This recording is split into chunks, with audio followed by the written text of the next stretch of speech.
মাদ্রাসায় ভর্তি করে দিয়ে হাফেজে কোরআন হবে। ও মুরব্বী বাবা, পর্দার আর মা, একটু কানটা খাড়া করে শুনো।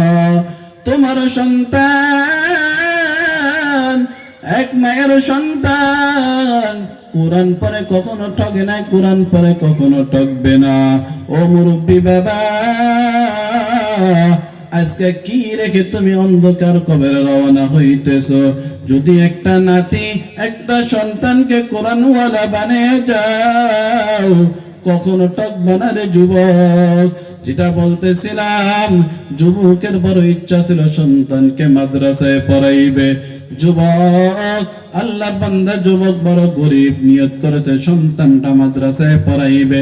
সন্তান জন্ম হওয়ার পর আল্লাহর বান্দা যুবকে এই দুনিয়া থেকে চলে যায়। এবার মা সন্তানকে নিয়ে বড় কষ্ট। গরিব মানুষ অন্যের বাড়িতে কাজ করে করে করে করে সন্তানটাকে লালন করতেছে। পান্তা খাইলে দুপুর খাইতে পারে না, তবে মায়ের বড় স্বপ্ন, আমার সন্তান হাফেজে কোরআন হবে, আমার সন্তানটা আমি মাদ্রাসায় ভর্তি করাইব।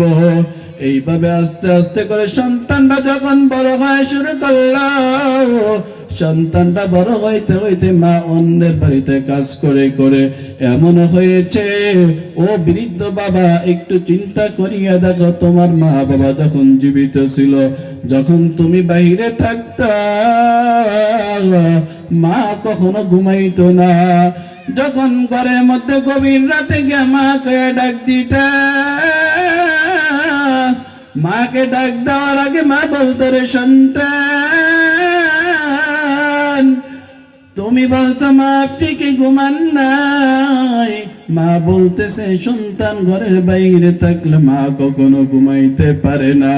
ওরে নবীর উম্মতের দল, স্ত্রী ঘুমায় যাইতে পারে, মা কখনো ঘুমায় না।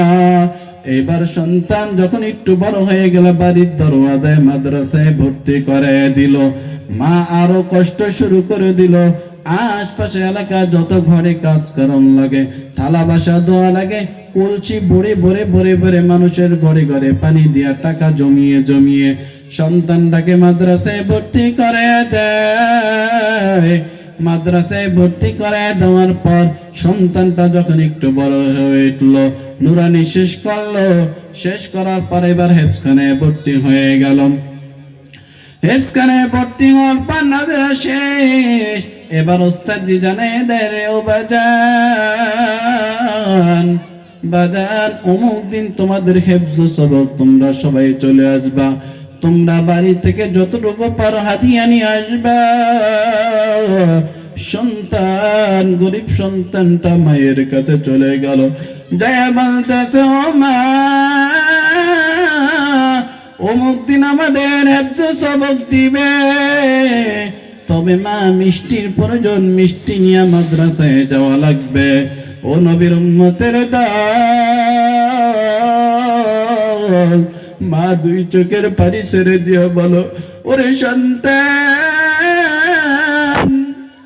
মা দুপুরে খাবার খাইলে রাত্রে খাইতে পারি না, আমি মা কই থেকে এত টাকা পাবো তোমার জন্য মিষ্টি নিয়ে মাদ্রাসায় যাব? মা দুই চোখের পানি ছেড়ে দিয়া এবার সন্তানের চোখেও পানি, মায়ের চোখেও পানি। এবার মা চল দিয়া চোখ দুইটা মুছে বলতেছে, রে সন্তান, কান্না করবি না, কান্না করবি না, আমার মায়ের যদি রক্ত বিক্রি করা লাগে, আমি মা তোর জন্য অমুক দিন আমি তোর জন্য মিষ্টি নিয়ে হাজির হয়ে যাব। এবার সন্তান মাদ্রাসায় চলে গেল, মা অমুক দিন আসবে, সন্তান অপেক্ষা করতেছে, সন্তান অপেক্ষা করতেছে। ওরে নবীর উম্মতের দল, সন্তান অপেক্ষা করে, মা টাকার ব্যবস্থা করতেছে, সন্তানকে হেফজ সবক দিবে, বেশি পরিশ্রম বাড়ায় দিল। মা আবার অসুস্থ মানুষ, বৃদ্ধ মানুষ, টাকাও নাই, গরিব, দিন আর দিন খাইতে পারে না। ও নবীর উম্মতের দল, এইভাবে করে করে করে করে সন্তানটাকে মাদ্রাসায় ভর্তি করে দিল। একদিন সন্তানটা হেফজ নিয়ে নিল। এই দিন যেদিন হেফজ নিবে ওই দিন মা অগ্রসর হয়েছে সন্তানের জন্য মিষ্টি নিয়ে যাবে। সন্তান অপেক্ষা,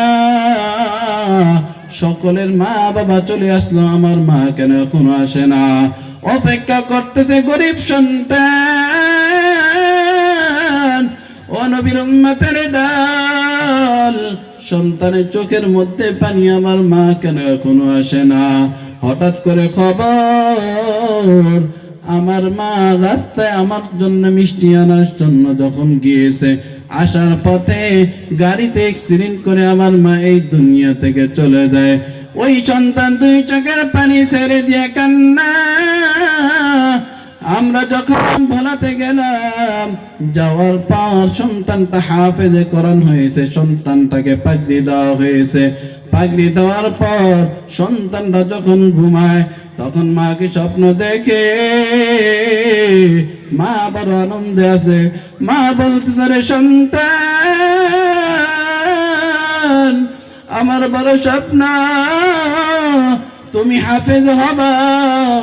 আজকে হাফেজ হয়েছে, আমি মা তোমার কাছে নাই। সন্তানটা হাউমাউ করে কান্না করে। সন্তান মাকে প্রশ্ন করে, মা আপনি কেমন আছেন? ওরে বলতেছে, রে সন্তান, আমি তোকে মাদ্রাসায় কষ্ট করে করে পড়াইছি, এর বিনিময়ে আল্লাহ আমাকে জান্নাত দিয়েছে। বলেন সুবহানাল্লাহ। ও নবীর উম্মতের দল, একটা সন্তানকে কোরআনওয়ালা বানিয়ে কবরে যাও। একটা সন্তানকে যদি কোরআনওয়ালা বানিয়ে কবরে যাইতে পারো,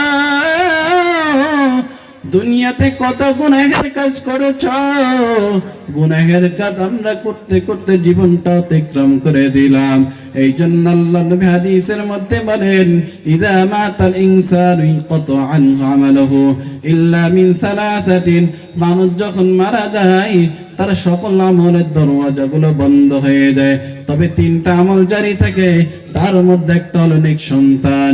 যদি নেক সন্তান রেখে যাইতে পারো, মরে যাইবা, তবে তোমার কবরে অনন্তকাল সব পৌঁছতে থাকবে। বলেন সুবহানাল্লাহ।